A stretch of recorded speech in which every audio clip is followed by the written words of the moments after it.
Prime Minister, the new building, which is a concrete structure, will be put to other uses for the community when the rehabilitation work on the old clinic is completed.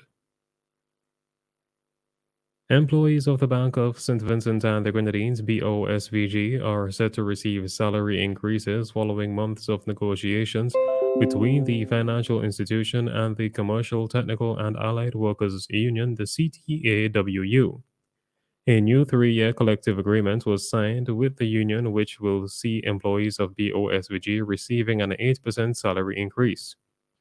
According to the Searchlight newspaper, the agreement, which is retroactive to November 1st, 2021, is expected to be reflected in the salaries of the bank's employees later this year.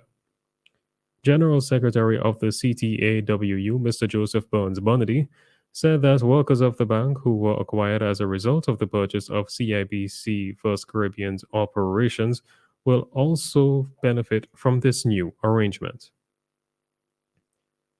Still on the local scene, Vincentian student Jason Gonzalez is the fifth local recipient of a bursary of $5,000 to the Humber College Institute of Technology and Advanced Learning in Toronto, Canada. A bursary which was set up in the name of Doris Talon, otherwise known as the First Lady of Humber College. The Humber College Institute of Technology and Advanced Learning in Toronto, Canada decided to honor Talon's memory by setting up a bursary fund for Caribbean students in her name. The bursary is controlled locally by the Humber College Alumni Association. Last Monday, August 14th, President of the Humber College Alumni Association Keith Bouye and committee member Willis Williams, in the presence of Michelle Gonzalez, Jason's mother, handed over the check to Jason at the Joshua Center in Annisville. Mr. Bouye said, Doris was like a mother to a number of us when we were at the school. She had a lot of love for Vincentians, and one thing she wanted to do was make sure that we were all right. Committee member Mr. Williams described the bursary as something we are doing just to show support and chart the course forward for local students.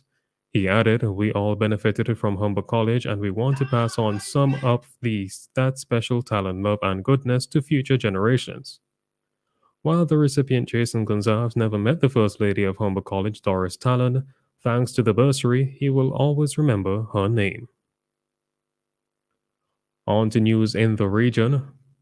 A hybrid meeting of the Global Government Forum GGF and the Caribbean Telecommunications Union CTU is being planned for October 16th to 20th in Barbados to discuss opportunities and challenges of public sector digital transformation. The meeting, which would be held under the theme Embracing a Digital Caribbean Opportunities for Growth and Innovation, is expected to provide a platform for the exchange of ideas that bring together stakeholders from various sectors in the Caribbean and beyond, including government officials, industry leaders, technology experts, academics, and representatives from regional and international organizations. Kevin Sorkin, founder and chief executive of Pendragon International Media Limited, which publishes GGF and organizes the Caribbean Digital Summit, said, GGF is proud to launch the inaugural Caribbean Digital Summit and co-locate the event with CTU's ICT Week. Detectives from Jamaica's St. James Police Division have charged 28-year-old Wesley Reed, otherwise called O'Shane, of Roehampton in the parish with several offenses including multiple murders in relation to an incident that occurred in Mars, Roehampton, St. James on Friday, June 2nd. Reed has been charged with 3 counts of murder, possession of a prohibited weapon, and using a firearm to commit a felony.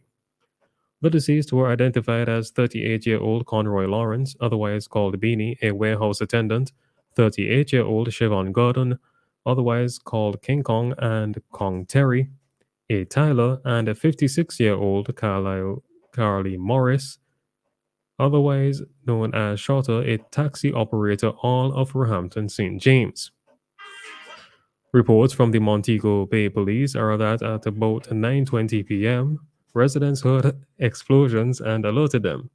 Upon their arrival, Gordon and Lawrence were seen lying beside a shop with chop wounds to their heads.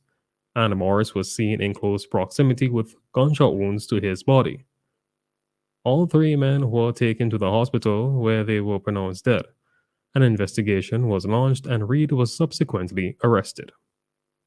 Finally, on the international scene, South Africa will not be forced to side with any global powers, President Cyril Ramaphosa said on Sunday as he readied to host a summit of major emerging economies. The meeting in Johannesburg this week of BRICS nations Brazil, Russia, India, China, and South Africa will seek to widen their influence and push for a shift in global geopolitics. South Africa's hosting of the summit has turned a spotlight on its ties with the Kremlin, especially as it has refused to condemn Russia's invasion of Ukraine.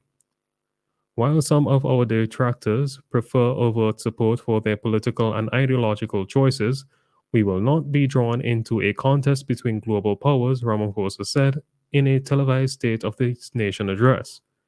We have resisted pressure to align ourselves with any of the global powers or with influential blocs of nations, he said. Ramaphosa will be joining the BRICS summit by China's will be joined at the BRICS summit by China's President Xi Jinping, India's Prime Minister Narendra Modi, and Brazil's President Luiz Inácio Lula da Silva. This has been WEFM's 3 p.m. news. I have been your presenter, Rajiv Providence. Join us again at 5:30 for WEFM's evening news, and we thank you for listening.